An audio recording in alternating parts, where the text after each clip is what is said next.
like along with the individualism, right? There's also that fear, the fear of being taken advantage of. A lot of men, especially in Canada and the States, are very afraid of being taken advantage of. They kind of perpetuate that with each other. They certainly perpetuate that in their circles. Welcome to the Immigrant Experience in America, an immigrant human library, where we amplify and humanize the experiences of immigrants in the United States and around the world. Listen in as we add another story to our immigrant human library. You talk to them and let them know why you came back and that, hey, I went over there and I couldn't make it. I came back with nothing and no money. Maybe they'll leave you alone. Maybe. But yeah, in general, I wouldn't recommend that.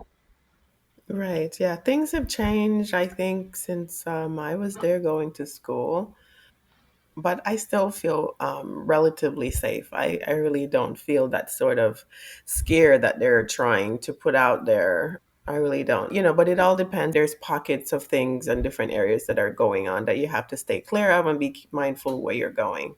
Just like here in the US, there are certain cities that are, in major cities around the US where there's like so much violence, worse than Jamaica. Okay, Yep. worse than Jamaica every day.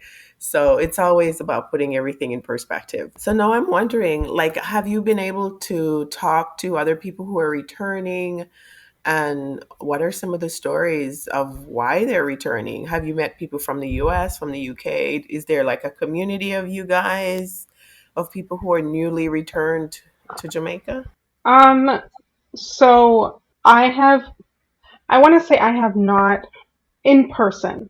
I have not in person met anybody because when we came, there was a lot that we needed to get done. We needed to get furniture. We needed to actually put AC, even though we're renting. The place is hot.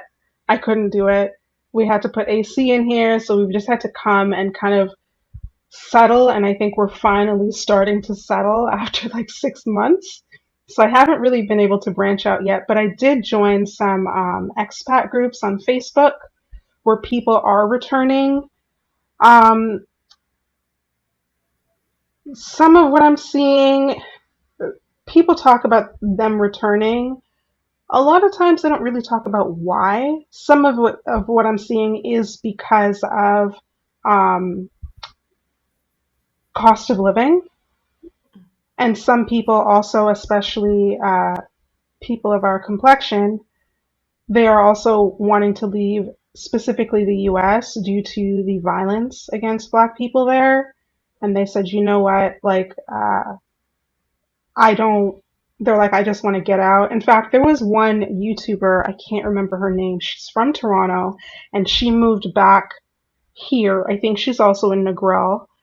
Um, and she talked about she has a son, and she talked about she left Canada because the education system she did not feel was conducive to um, like educating her son properly, which I can I can kind of understand because we went through a situation like that where we felt the educational system failed one of my siblings, and we had to move out of that area to try and get a better education for them because the educational system, the school that was there, they were just they just put my sibling in a separate class and just kind of said, do what you want. I would ask him, what's the opposite of up? He didn't know what I was talking about. He didn't even know what opposites were.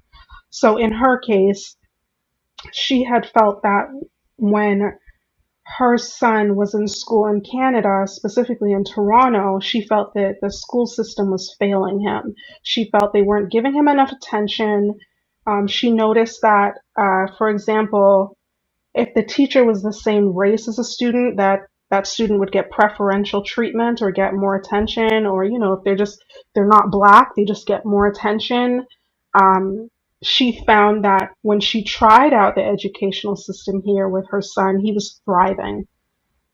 So she made a decision, not just financially, but it was also family wise for the betterment of her son.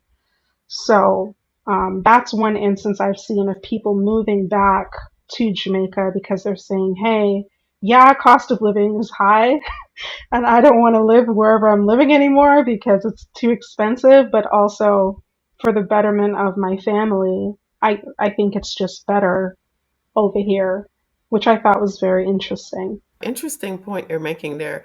I've actually had similar experiences too when I remember coming up with some of my cousins going in school and they just seemed to be struggling in math and struggling in certain subjects. And I felt like it wasn't the case for us in high school in Jamaica. I mean, in fact, most people I knew were excelling and doing very well. And the people who were top of the class were doing extremely well, and everybody else was doing very well, So you didn't have people who were just like failing and just not making. Everybody was coming along and being respected and taken care of and cared for. So that's another point that people with parents with children really need to take stock of. Like, talk to people. What's the experience before you come? Your children could really suffer, the next generation. You certainly don't want to find yourself in a place where you feel like you're not getting the best for the next generation and you're being treated like second class citizens, or the funding isn't available in the school or whatever other public system that there is in place. And sometimes that's the reality of a lot of major cities, right? Yeah, So unless you have money for private school education, then you're going to be left with dealing with the public system. yeah. I'm wondering, like how is it for you guys, like financially, like surviving out there, buying food? Are you happier? What is life like now that you've been not working for 6 months? You and your husband can spend time together. Understandably, like a smaller place, but a bigger place doesn't mean happier either, right? More money doesn't mean happier. I daydream of that. Believe me, I do. Yeah, because I've two decades and more of that here, and I'm just kind of like it doesn't. I'm not happy, right? So the simpler life sometimes is much better for your soul, for your heart. Yeah, but how is that? How is that settling down for you guys? Um, it's pretty good. I mean, I'm very ambitious, so I'm like it could always be better. I'm also very I clutch my purse very tight. I'll say that when it comes to money. So like we're fine, but I'm like, oh, we could be so much better if this or if that, but like we're fine. So financially, um, so we actually haven't been working for well, I haven't been working for 1 year. My husband hasn't been working for 2 years. So he's kind of used to, he's okay with, he's learned to be okay with not working traditionally. Um, so our rental, because the home that we bought, right, we have no mortgage. So our rental covers our expenses out here for the most part. Yes. Um, and I think That's a I hack right there, folks. That's a hack. Write that down. yeah, yeah, and I mean it helps because we are renting with my sister-in-law, or else it would be more. It's not that we couldn't cover it. I think it would still cover it either way. Yeah, I think it would still cover it either way, but it certainly helps that we have a roommate family. But our living expenses are covered by our rental, so we're pretty covered there. Other than that, life is pretty good. So as I mentioned in the beginning, my husband goes spearfishing, and he when he spearfishes, it's not just for us. Last time we were here and he spearfished, it was for us. We needed him to spearfish so that we could help have enough food in the place, which is great. But now when he spearfishes, it's more of a hobby, and then he sells the fish, like the excess fish that he gets, and that also brings in some money. So then, if he wants to do anything extra, if he wants to buy, another spear gun or another fishing light or this or that, he can do that. So that, yeah, financially we're okay. We did have to spend quite a bit of money because we had to get a car That was a lot more money than we would have spent in Canada, but it works out because cost of living is lower here, so we can like spend a little more on the car. We still have a good amount of savings left, so that even if, something happened with the rental, we would still be okay for a good amount of time. Um, but other than that, like I am more relaxed, and I think that has more to do with me not being burnt out. I mean, yes, Jamaica is beautiful. It's very tropical. Even the smell of Jamaica, I don't know if anyone else, like, I don't know if you've noticed it or anyone else has noticed it, but Jamaica has a particular smell and it's very calming. I was very angry on my flight here because I didn't agree with a decision that the gate agent made about my underseat luggage. It could fit, but they decided to say it doesn't. I was very upset. But when I got here and I landed and I smelt the air, like it's like the stress just Melted. melted from my body. It was it was very nice. So I think that also helps. The weather helps. There's more sunshine. I feel like I smile a lot more over here. Um, and other than that, like I keep myself busy with my YouTube channel. And then I also created like a couple of digital products.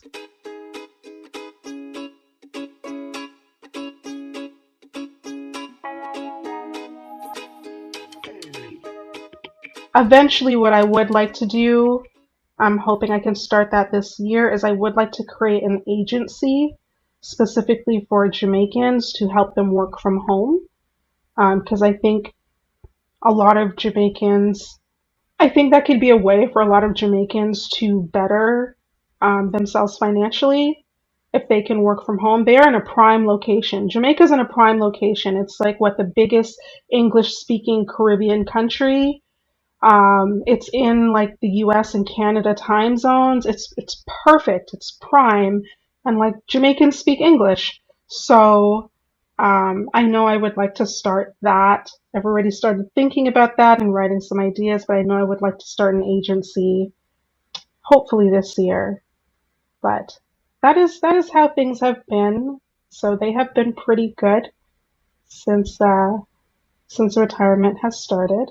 A little hectic, maybe a little stressful at times, but that also could be because I'm wherever you go, there you are. So I'm kind of like a high strung person. It doesn't seem that has changed in Jamaica. But when I look at things objectively, I'm like, we're doing pretty well. We're doing pretty well. That's good. That's good. That's right. That's an important statement. Wherever you go, there you are. So, whatever internal issues you have in Canada, US, or the UK, moving to somewhere else is not automatically going to solve them. You still will have to do that work that is there. So, wow, this is very revealing. I'm wondering if you can give us a sense for, if you don't mind sharing, if you can't, I understand. Like, what is the rent like for people who might be listening and wondering, oh, I wonder how much it costs for me to rent somewhere, like in the Mobay area and so forth. I'm sure it might get higher in Kingston and other places, but So I want to say the average rent here is about, I want to say $700 to $800 for like a 2 or 3 bedroom fully contained unit. To me, I'm like, that's a little high because the last time we were here, we paid maybe $230 for a 2 bedroom, 1 bath, and now you come back and it's like between $600 and $800. The current place we're at is like $400, so I'm not really complaining. But I mean, when I tell people that, let's say from Canada or from the US, they're like, whoa, like I could get a 2 to 3 bedroom place for less than $1,000 a month. Like I could live on my own out there. And I'm like, yes, you can. You certainly can. Get yourself a remote job and like, you know, you'll be doing very well. And you could save a lot more if you got a roommate. So, um, yeah, that's what I would say. And that doesn't seem to just be in Montego Bay. When I was looking at prices um, just kind of across the island. That's kind of what it looks like now. Usually, when you look online, the prices Mhm. online are usually inflated because they're thinking only foreigners look online, locals look at the newspaper, only foreigners look online, so let's inflate these prices. But since the pandemic happened, a lot of that has had to migrate to online. So it seems that uh, all across the board now, that's kind of the average rent. The average rent, I want to say, depending on where you are, is between 600 to 800 a month. Are you using Jamaican dollar or Canadian dollar when you say $400 or 230 or 7 800? So I try and kind of equal it with Canadian. Like I'm saying, okay, 100 Jamaican dollars is $1 Canadian. That's not the actual exchange, but that's how it is in my mind. So I'm thinking Canadian dollars. So, I mean, like I would see a place online, let's say for 800 Canadian dollars. Obviously, if you have US dollars, it's going to drop way low because the US dollar is worth more here. So, 800 Canadian dollars, it could be like 7 to 600 for US. So, um, yeah, I'm Yeah, talking it's US about dollar, one forty, Canadian. 150. So almost Yeah. one and a half, almost one and a half. So it's almost a half of the 7 800 that you're saying. Okay, that's good. That's good reference. For I imagine people might be wondering who might be considering. And I don't know if you watch Irie with Jamaica or her YouTube channel. I've seen a She's couple episodes. Yeah. Yeah, no, she's doing pretty good going around and talking about local issues. So tell us about your channel, Cami, so our viewers can check you out and what you do and all of that. Yeah, so my channel is Cami at Home on YouTube. And what I talk about is I want to motivate people to live life on their terms, whatever that looks like to them, right? So that doesn't necessarily mean, okay, okay, I moved from Ontario to Saskatchewan and then to Jamaica. I kind of like bounced around. I did that. That doesn't mean that you have to, right? So that's kind of what my channel is about. It's about helping people live life on their terms. So I talk about things like, um, sometimes that means mindset, like getting your mindset in the right place to get you to what you want. Because if you don't think that what you want can happen for you, then it won't. Because you don't even think it can happen for you. So sometimes I talk about stuff like that. Sometimes I talk about working from home because I worked from home for over 7 years. So I have some expertise there, and I'm like, okay, just because I don't work anymore doesn't mean that you don't want to, or that this may not be an avenue for you if this helps you live your best life. So I give some tips about that, some websites, but mostly it's just encouraging people to take a chance on themselves and to live life how they want because we only get one life. That's my biggest thing. We get one life. Let's live it the best way we can. Let's live it how we want to live it. And the biggest thing that I state on the channel over and over is maybe you can't have everything, but you can have anything. So, what is that anything that you want, right? Like in my case, there's a lot that I want, but what I wanted more than anything was to not work. So, what if I can have that, if I can have anything and the anything is to not work, what does that mean? What do I need to trade off? What type of mindset do I need to have? What would I need to, move cities or provinces or states or countries? Like I need to figure out what I want. And then once I figure out what I want, that anything that I want, then I can figure out how to get there. And I've seen that in my life, I've seen that in other people's lives. So that's really what I encourage people on my channel to do is to live their best lives, figure out that anything that they want and go after it. And plus, you're living it. You're living it. You have a lot of footage in Jamaica there to take people on. I've tried to capture when I come down on my trips and to take people around when I go live on TikTok. and show people like what the place is like. There are lots of good roads to travel across the island. So many things to see and do. I remember when we first moved here to the US, people are asking me if we had roads in Jamaica. So it's just amazing, just how the level of ignorance that exists sometimes Yeah. in the developed world, even though they claim to be like more civilized than people in the developing countries. It's just amazing sometimes. But yeah, I think my heart is in Jamaica. I need to figure out how to get there, but we shall see.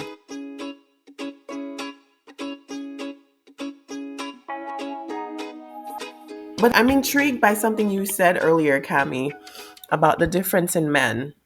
And I've come across that too in my dating experience here in the US. And I it's funny because I'm writing a book right now called the Decoding America, the immigrant experience of the things that I've had to learn after moving here, people's behaviors, the different groups and how they behave and what certain communication mean and how to decipher if somebody's safe or not safe. Just a lot of stuff that have caused me just so much pain over the last 2 decades.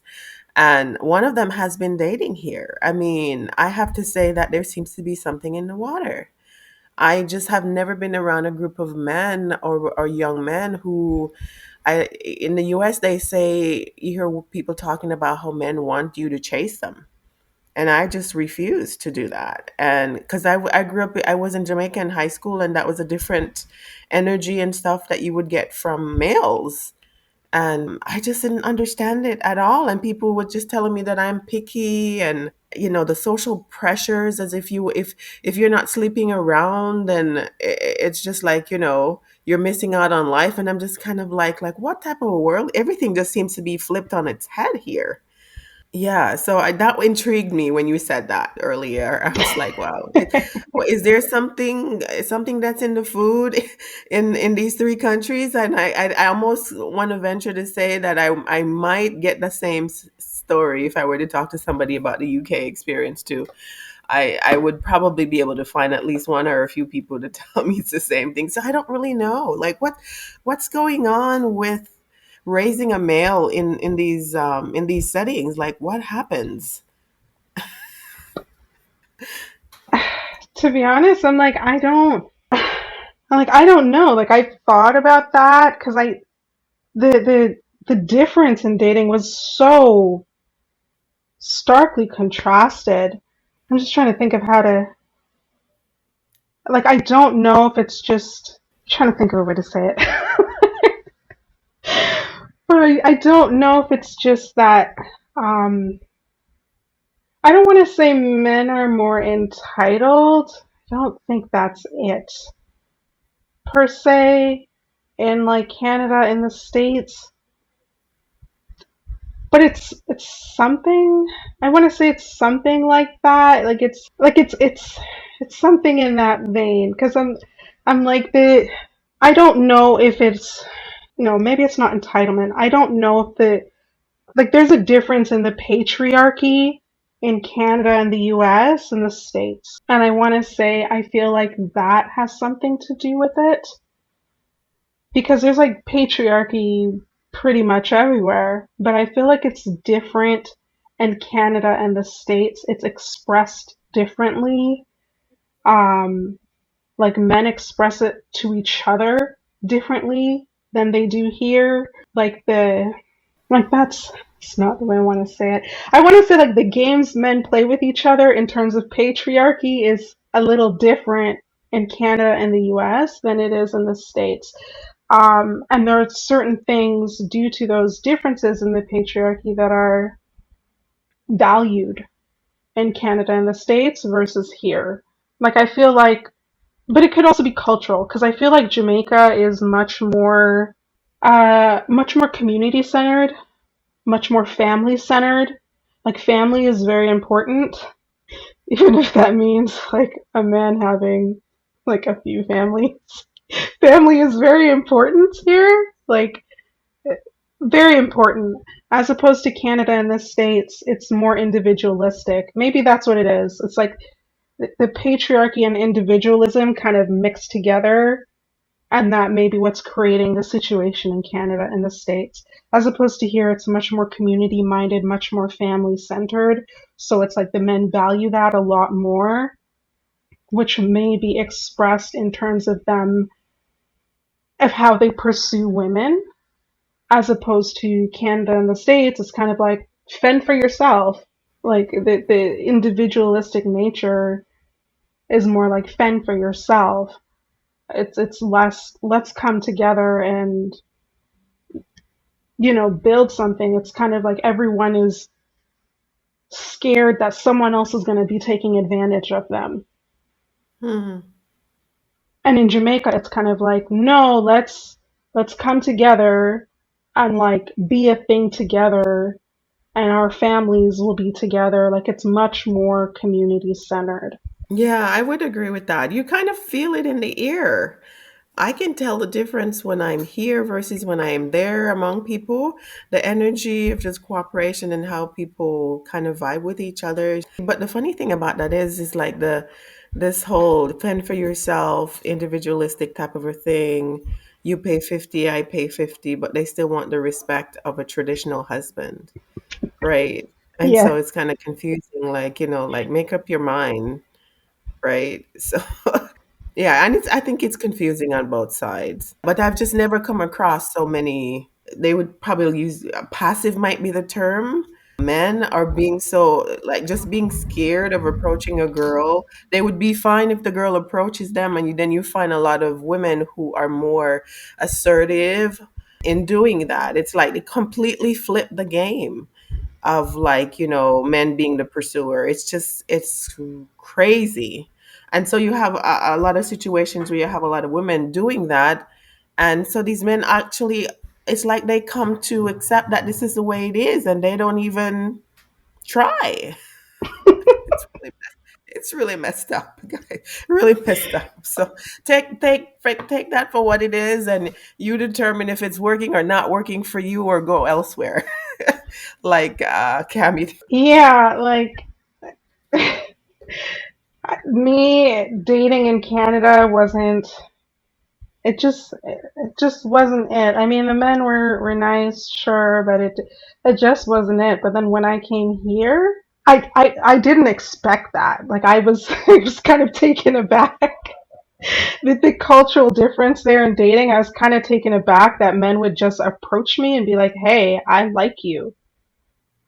Like, can I get to know you?"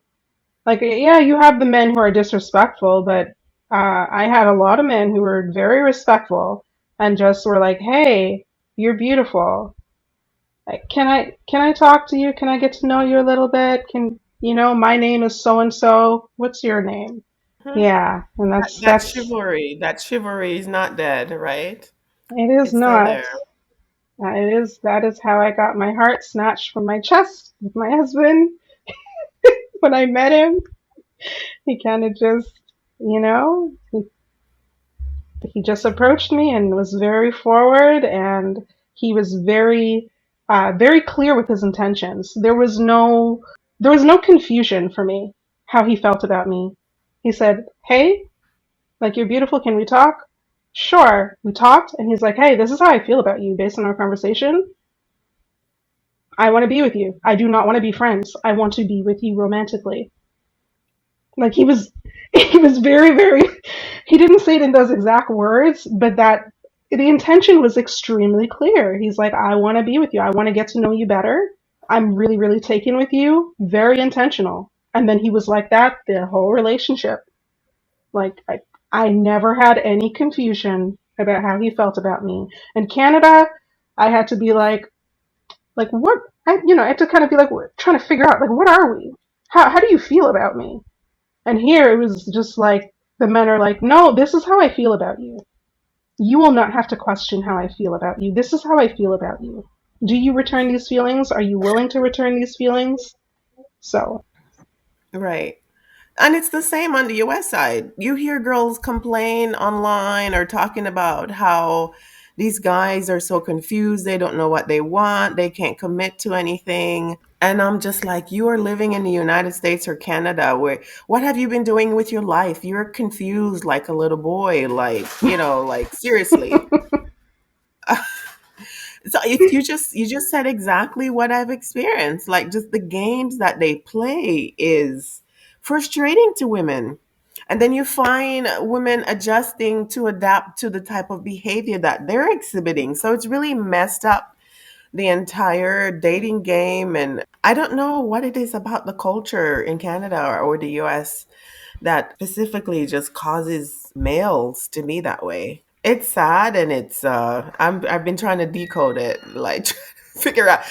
So we've lately said there's something in the water because I can't really put my finger on it, because even with parents who raise their sons and send them off to school, they have very good home background, raised in the church or whatever, you still find like they can't be straightforward. They're passive. They're, what have you been eating? It's something like it's like, what's the difference with the males here versus the males here? You guys, in fact, you got exposure to more than these other young men probably in Jamaica ever did, but they seem to have more heart and more confidence about themselves, and they might not necessarily have it financially, but that confidence is like, and they say confidence would win over any woman, right? But boy, here in the US, you're like, they have everything, but they lack confidence.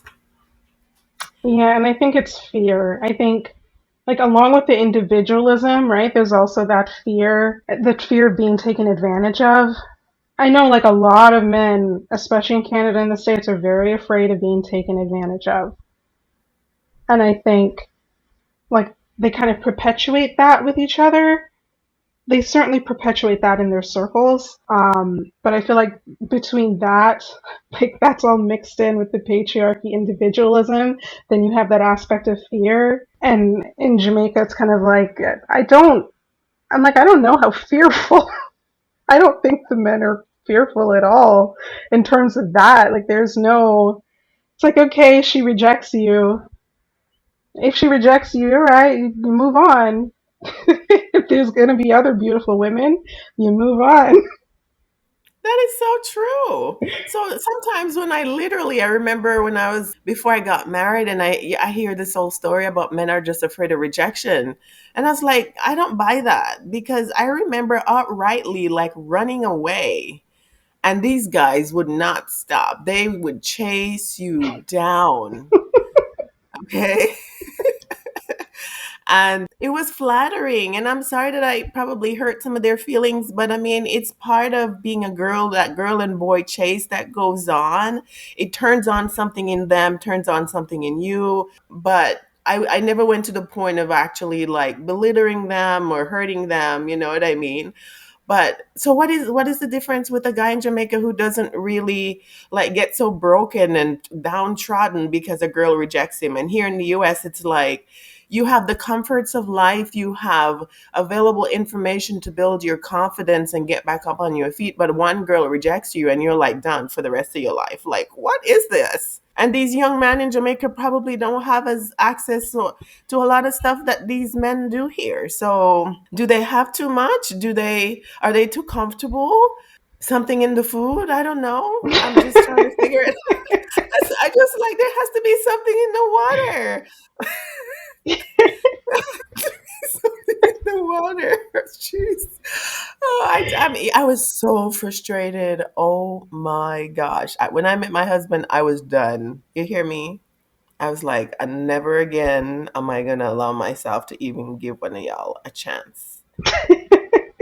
I'm serious. I had gotten really so mad. I was over the dating scene in the US. I was just so sick of the passivity and the games, and, this whole conversation about there's multiple women to one male. So then they go around and play all these games and act like they can just play with you and don't know what they want, and, trying to figure themselves out even after, so I wasn't, and people just would label me and say, oh, I was being too picky, or, I was just like, interestingly too, when I met my husband, the thing that probably caused me to turn around was the fact that as many times as I ignored him or was say I'm not interested, or because I was in a place where I wasn't wanting to date. I was just literally, my heart was so in a place of I'm over you guys.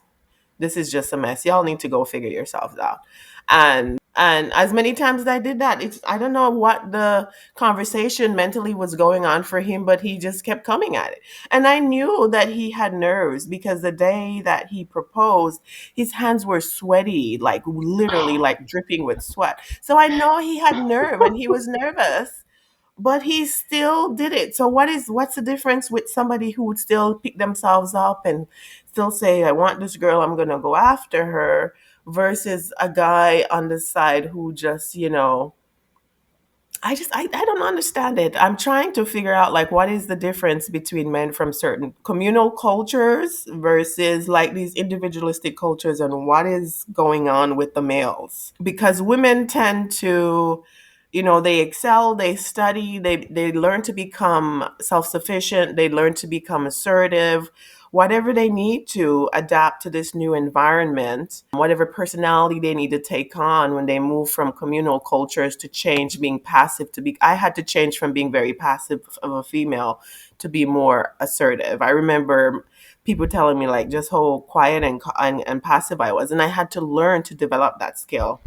So we can change. So what is going on with these males? And but any case, maybe it's the survival of the fittest. I was just not gonna put up with it because it's frustrating. If you can't do Yeah. that at the start of a relationship, like what is it gonna be like later on? And I know a lot of women who are frustrated too.